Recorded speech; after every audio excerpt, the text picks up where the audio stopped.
Activities that you can do in Pampanga.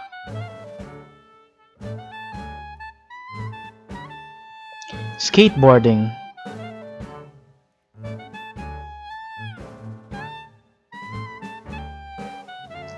Skateboarding culture in the Philippines is huge.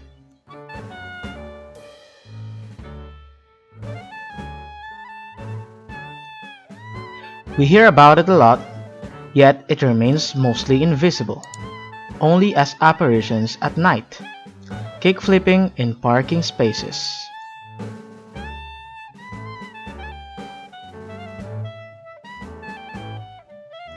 The mayor of Apalit, Pampanga, thought of a way to keep young people away from bad habits.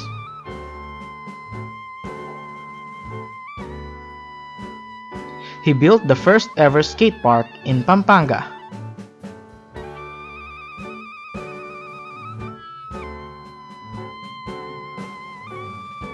If you want to try skateboarding, you can now do tricks and enjoy the skate park in Apalit, Pampanga. Wakeboarding.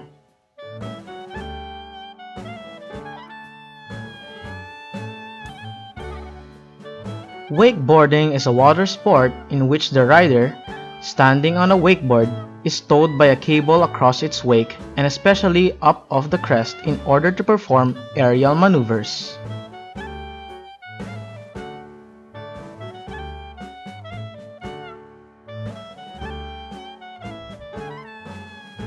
It is often described as a blend of snowboarding, surfing, and skateboarding.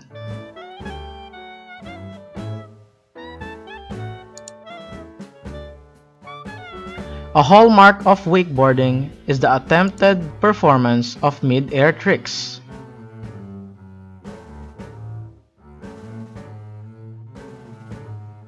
If you want to try wakeboarding, you can visit it at Yna Clark Cable Park.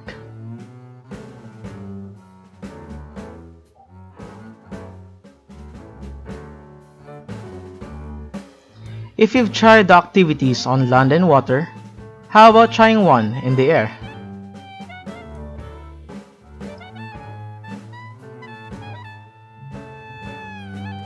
Welcome to the Angeles City Flying Club.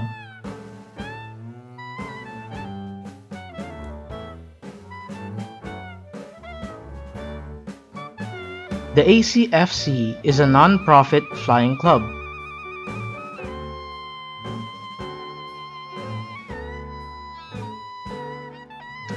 The aim is to promote ultralight flying, including light sport aircraft and microlights, in the Philippines.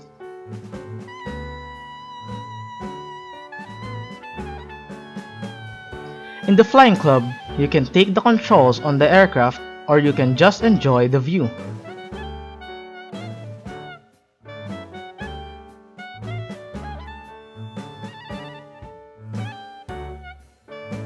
Try a membership introductional flight with one of the experienced flight coaches.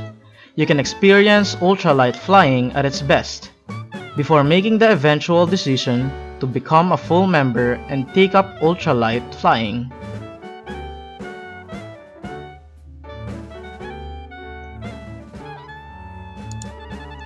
There's various packages. The most basic one starts at 4,888 pesos.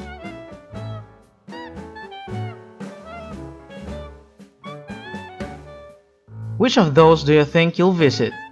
Comment down below.